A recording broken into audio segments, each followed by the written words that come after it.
ကိုတိုင်းပြေးခဲ့တဲ့အတွေ့အကြုံနဲ့အတူ beginner runner တွေအခုမှအပြေးပြိုင်ပွဲတွေ marathon ပြိုင်ပွဲတွေပြိုင်ဖို့အတွက်ကိုလှုပ်ဆောင်တဲ့အချက်လက်လေးကို sharing လုပ်ပေးကြပါမယ်အားလုံးမင်္ဂလာပါကျွန်တော်တပ်ပိုင်ပါကျွန်တော်ကိုယ်တိုင်လည်းအခုမှဒီ running နဲ့ပတ်သက်ပြီးတော့ beginner တယောက်အနေနဲ့ကိုကြုံတွေ့ရတဲ့အတွေ့အကြုံတွေကိုယ့်ရဲ့ဒီအခုဆိုရင်ပြိုင်ပွဲပြိုင်တာ3-5ပွဲရှိပြီပေါ့နော်ဆိုတော့အဲ့အတွက်ကြောင့်ရခဲ့တဲ့အတွေ့အကြုံတွေကိုအခုမှစပြီးတော့ join မဲ့ပြေးမဲ့ beginner များကို sharing လုပ်ပေးကြပါမယ်အားလုံးသိတဲ့အတိုင်းပဲကျွန်တော်တို့ဒီ running ပေါ့နော်ပြေးတဲ့ဟာကလုံးဝကာချာတစ်ခုလိုဖြစ်လာတယ်လူတိုင်းကပြေးကြတယ်အပြေးပြိုင်ပွဲတွေဝင်ကြတယ် trail run တွေကျွန်တော်တို့ road run တွေဆိုဒီလိုမျိုးပြိုင်ပွဲတွေဝင်ကြတဲ့အချိန်မှာမှားတဲ့အမားလေးတွေကိုပြပြကြပါမယ်ဆိုပထမဆုံးမှားတဲ့အမားကတော့ကျွန်တော်တို့ training လုံးဝမရှိဘဲနဲ့ငါပြေးနိုင်မယ်ဆိုတဲ့အတွေးမျိုးနဲ့ဝင်ပြိုင်ကြတာပေါ့နော်ဆိုတော့အဲ့လိုဝင်ပြိုင်တဲ့အချိန်မှာကျွန်တော်တို့အနေနဲ့ပို့ပြီးတော့ injury တွေရလာကြတယ်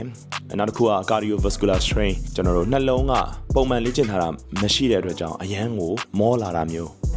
နောက်တစ်ခုကတော့ခန္ဓာကိုယ်ကဒီပြိုင်ပွဲပြီးသွားတဲ့အချိန်မှာလုံးဝအယုတ်ကြိုးပြတ်ဖြစ်သွားတာမျိုးတွေဖြစ်တတ်ပါတယ်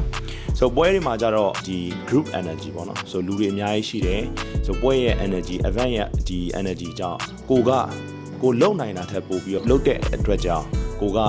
အရင်တော့ training မရှိတဲ့အတွက်ကြောင့်လူကိုပို့ပြီးတော့ပင်ပန်းစေရပို့ပြီးထိစေပါတယ်ဆိုတော့အဲ့အတွက်ကြောင့်ကျွန်တော်တို့ကိုကပြိုင်ပွဲပြိုင်မယ်ဆိုရင်ပြိုင်ပွဲတစ်ခုပေါ့နော်ဆိုဒီအပြေးပြိုင်ပွဲ marathon ပဲဖြစ်ဖြစ် full marathon half marathon ပဲဖြစ်ဖြစ်ပုံမှန်5 km 10 km ဖြစ်ဖြစ်ကိုယ့်အနေနဲ့ training ၄ဘက်ကနေ၈ဘက်အထိကိုယ့်အနေနဲ့ကြိုပြီးတော့လုပ်တင်တယ်program ကတော့ကျွန်တော်တို့ပုံမှန်ကျွန်တော်တစ်ဘက်ကို၄ရက် training လုပ်ပဲပေါ့နော်ဆိုပထမဆုံးစပြီးတော့ beginner အနေနဲ့ဆို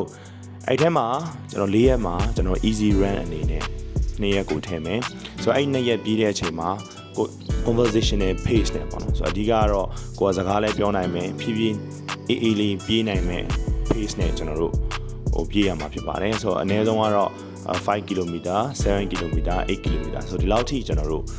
ဒီပထမဆုံးဒီ2ရက်မှာပြေးလို့ရပါတယ်ဒီပထမ2ရက် easy run ပြီးသွားတဲ့အချိန်မှာတတိယရက်အတွက်ကတော့ကြတော့ကျွန်တော်တို့ဒီ running အတွက် support ပေးတဲ့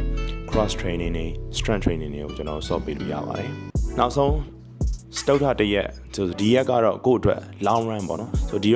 ရက်မတိုင်ခင်မှာကျွန်တော်တို့နားရက်ကိုအရှိမတရက်ကောင်းကောင်းယူပေးဖို့လိုတယ်ဆိုဒီ long run မှာကြတော့ကိုယ့်ရဲ့ဒီ distance ပေါ်မှာမူတည်ပြီးဆက်လာခြင်း10 km 15 km 20 km ဒီလိုတိုးပြီးအပတ်စဉ်တိုးသွားလို့ရပါတယ်နောက်တစ်ခုကတော့ပြေးတာထက်အရေးကြီးတဲ့နားရက်သတ်မှတ်ခြင်းဖြစ်ပါတယ်ဆိုနားရက်မှာကျွန်တော်တို့ကောင်းကောင်းနားဖို့လိုသလိုဆိုနားတာကိုအကြောင်းပြုပြီးတော့လေကျွန်တော်တို့2ရက်ဆက်တိုက်training ပြတ်တာမျိုးတွေမဖြစ်စေရပါဘူးနောက်တစ်ခုကတော့ step by week လို့ခေါ်တဲ့ကျွန်တော်တို့ပြိုင်ပွဲအနီးကပ်ကာလပေါ့ဆိုပြိုင်ပွဲအနီးကပ်ကာလမှာပြင်းထန်တဲ့လေ့ကျင့်ခန်းတွေလုံးဝရှော့ရမှာဖြစ်ပါတယ်ဆိုတော့ alcohol ကလည်းရေဓာတ်ခန်းချောက်စေတာမို့လုံးဝရှောင်ကျဉ်ရပါမယ်ရေကိုတတိထားပြီးတော့ရေဓာတ်ပြည့်ဝအောင်ပို့တောက်ပေးရပါမယ်ပြိုင်ပွဲပြီးချင်းအချိန်မှာလည်းချက်ချင်းထိုင်ချတာမျိုးတွေမလုပ်ဘဲနဲ့အနှဲငယ်လမ်းလျှောက်ပေးခြင်းပြီးတော့အကြောကိုတေချာရှော့ပေးခြင်းဆိုဒါမျိုးတွေကျွန်တော်လုပ်ပေးသင့်ပါတယ်နောက်တစ်ခုကတော့ကျွန်တော်တို့အာဟာရနဲ့ဒီရေဓာတ်ပြန်ဖြည့်ဖို့ချက်ချင်းဒီ2နာရီအတွင်းမှာပြန်ဖြည့်ဖို့လိုပါတယ်ကျွန်တော်တို့ပြန်ဝတ်တဲ့ပြင်ဆင်နေတဲ့လူတွေအတွက် nutrition လိုအပ်တဲ့ပမာဏကတော့ carbohydrate 55%ကနေ65%တွေလိုတယ် protein ကလည်းကျွန်တော်တို့ 10% 10%ကနေ15%တွေလိုတယ်ကျွန်တော်တို့ကောင်းမွန်တဲ့အစီအတွက်ကတော့10%ငွေ30%တွေလိုမှာဖြစ်ပါတယ်နောက်တစ်ခုကတော့ပြည့်ပြီးချင်း carbohydrate နဲ့ protein ကို4ဆတက်ဆ